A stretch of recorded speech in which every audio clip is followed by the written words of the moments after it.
బనకచెర్ల ఎవ్వరికి నష్టం లేదు. కొంతమంది మాట్లాడుతున్నారు, ఇది కరెక్ట్ కాదు. తెలంగాణలో కొన్ని ప్రాజెక్టులు నేను సమైక్య ఆంధ్రప్రదేశ్లోనే దేవాదులు నేనే పునాదులు వేశాను. ఆ రోజు లిఫ్ట్ ఇరిగేషన్ పెట్టా. శ్రీశైలం ఎస్ఎల్బిసి, ఇప్పుడు మాధవరెడ్డి కెనాల్.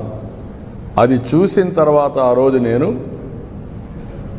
దేవాదుల ప్రాజెక్టు కూడా లిఫ్ట్ ఇరిగేషన్ సాధ్యమని గోదావరి పైన ఆ లిఫ్ట్ ఇరిగేషన్ పెట్టాం. అదే సమయంలో ఇక్కడికి వచ్చిన తర్వాత ఆంధ్రాలో పుష్కర, తాటిపూడి 2 లిఫ్ట్ ఇరిగేషన్లు తీసుకొచ్చాను. తర్వాత కొన్ని వీళ్ళు దేవాదుల ఇవన్నీ కూడా వచ్చాయి. రాజశేఖర రెడ్డి ఉన్నప్పుడే ఎల్లంపల్లి అన్నారు, అది రాలేదు, అది కూడా పెద్ద స్కామ్ అయింది. తర్వాత ఈరోజు వీళ్ళు దేవాదులు తీసుకొచ్చారు.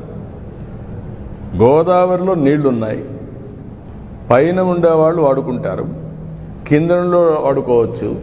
2000 టీఎంసీ నీళ్లు సగటున 100 సంవత్సరాలు సముద్రంలోకి పోయినాయి. సముద్రంలోకి పోయే నీళ్లు ఒక 200 టీఎంసీ ఇక్కడ కానీ అక్కడ కానీ వాడుకుంటే రాష్ట్రాలు బాగుపడతాయి, తెలుగు కమ్యూనిటీ బాగుపడుతుంది, నీటి సమస్య పరిష్కారం అవుతుంది. ఆ విషయమే నేను పదే పదే చెప్తున్నా. ఎవ్వరికీ నష్టం లేదు. నేను తెలంగాణలో ఉండే ప్రాజెక్ట్స్ గోదావరి పైన ఎప్పుడు అపోజ్ చేయలేదు, అపోజ్ చేయను కూడా.